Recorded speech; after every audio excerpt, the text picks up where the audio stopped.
Well, hello there to you tuberubers and tuberettes alike around the galaxy at the very minimum, and it possibly could be exceeding that. We just don't know yet. It's a short talk at the park. Well, actually, more like the river. So, the river walkway, I suppose, with same old guy. I mean, we need to mix this up and get some new old guys, don't you think? Anyhow, all these are just solo, just whatever you call it, a monologue. So, too bad. If you don't like that, move on. You're on the wrong channel. I think this has got to be just about the perfect weather for a walk out here. It's a Sunday afternoon. I want to say it's here, maybe near 2 o'clock. I really don't know. And I kind of went down that way, which you can't see my finger. There's a bike trail. I'm going to show you just for a moment. I mean, talk about blue skies. I'll show you the extent of the clouds. See them. Okay, so you look yonder, and you got your blue, and then your basic blue, and then mix in with some blue and whatnot, and then you got a little bit of blue. And you'll notice the blue. And way down yonder is a couple of little clouds. So that's what it's like out here today, and that maybe a light breeze, and it really feels nice. And just sitting here at a picnic table that the city or somebody was kind enough to provide just for old farts like me. And I'm still trying to fiddle with the angle on the phone. We got to get a technical guy in here, a producer. Where's the producer? Anyhow, I guess I'm the producer too. It's good to have you back. Thanks for coming by and dropping in for a few minutes. I tell you what, I mean, I don't like to be the kind of guy that goes around bad mouthing other people, especially fellow Christians and stuff. But I mean, today at church, as it were, I heard, and this is being very polite, by the way, the damn worst thing I've ever heard. I mean, especially if you want to think of it as a nativity thing. What do they call that during the Advent season? 4 weeks preceding Christmas, um, waiting ostensibly for the return of Christ. So, in years past, the Advent sermons strangely had to do, I mean, this is just wild, with, like, say, Jesus or something. And, well, maybe not exactly, maybe more like his mom or an angel making an announcement, stuff that's in the New Testament somewhere, because it was kind of like a New Testament celebration, this Christmas thing. Yeah, at least that's where we think it came from. So, anyhow, this thing just stunk to high heaven. It was ostensibly about Ruth, the book Ruth. Then I'm kind of going, and he's going to make a connection here. And I mean, I'm just put out enough that I'm going to just go somewhere else next week just to hear a sermon about Jesus and stuff. Oh God, it was just horrendous. Anyway, if you have a strong stomach, I checked just a moment ago before I got online. Now these things, for some reason, YouTube algorithm takes sometimes several hours from the time that a vid is downloaded from our end for it to show up as an offering that's available. I don't know what takes so long. I'm guessing the censorship filters are running through everything to see if they can pick up, say, a hint of something to be offended by. I don't know. But anyway, the thing is, it does take time. And so it's not posted yet, but seriously, it's nothing worth looking up in my. It just, oh. And to find out that the rest of the Advent series is going to be further explication and explanation of Ruth, the book. And the connection being what?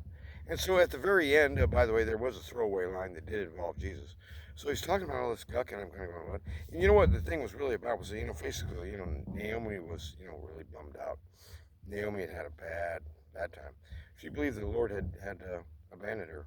But she didn't abandon his people. She returned to Israel. That's the moral of the story. What? Stick with the group. When the going gets tough and you want to quit, don't quit.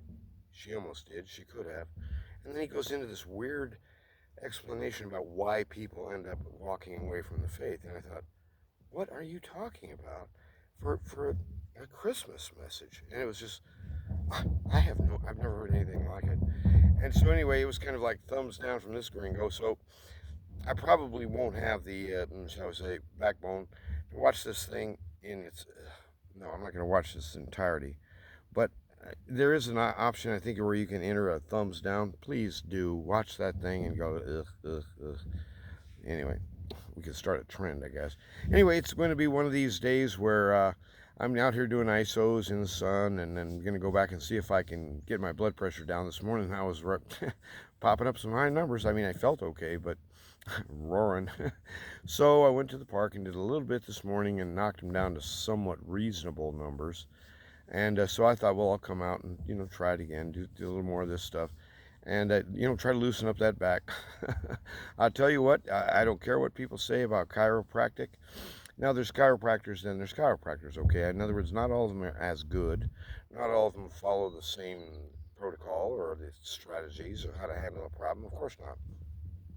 But when you get a hold of a good one, stick with them.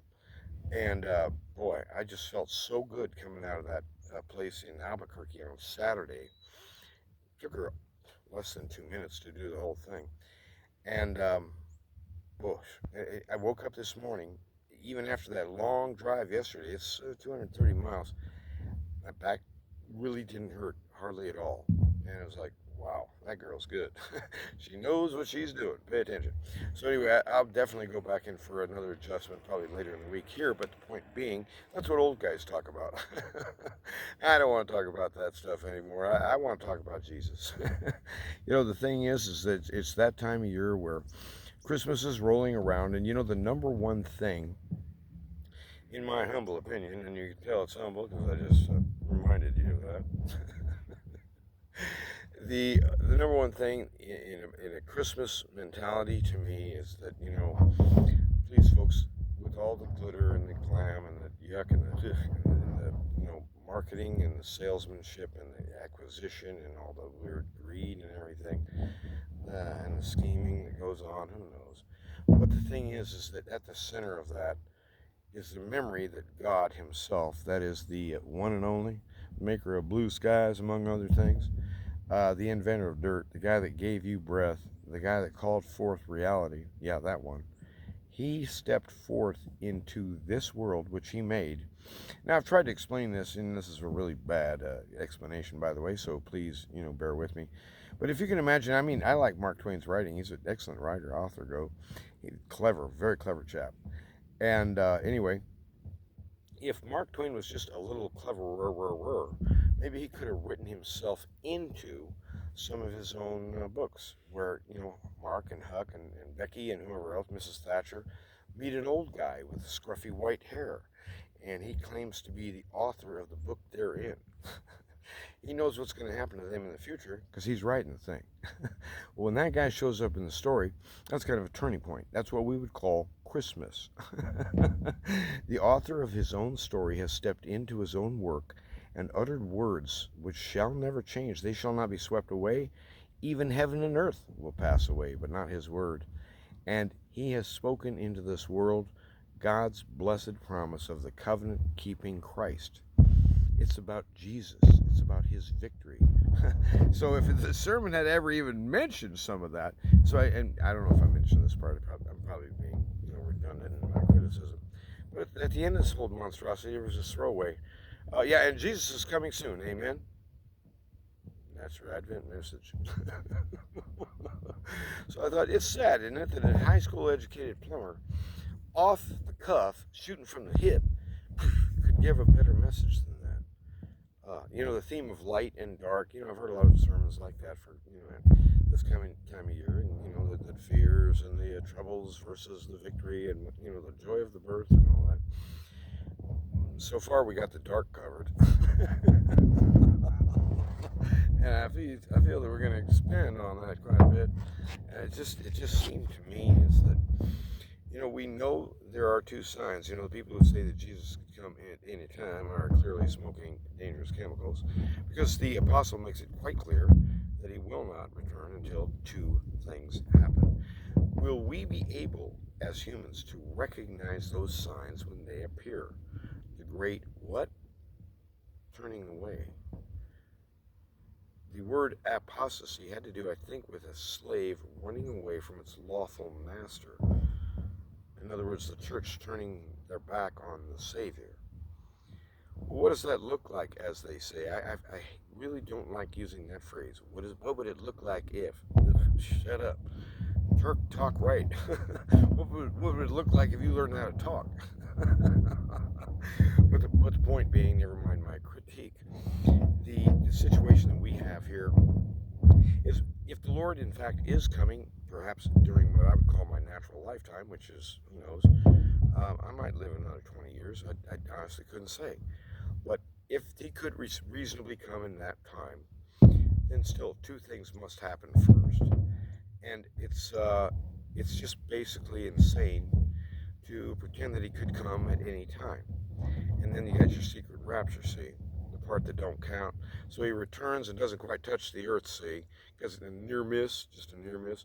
And on that boomerang heading back up to heaven, he grabs all his children and runs away. So suddenly all around the world, there's empty clothes on the street and stuff. And people are wondering, how do they magically disappear? And I thought, there's more than one way to get rid of a church. And you don't have to magically blast them away. Joseph Stalin and Adolf Hitler knew how that works. And the world is an awful place in a lot of ways. He's the part. Jesus is the one who brings hope. He's the hope of mankind in person, delivered in person. And the thing is that it's His glory that matters. It's His victory that we celebrate. And so when you hear a really crappy sermon, consider, maybe I should be elsewhere. I'll consider it. God bless you and run to win.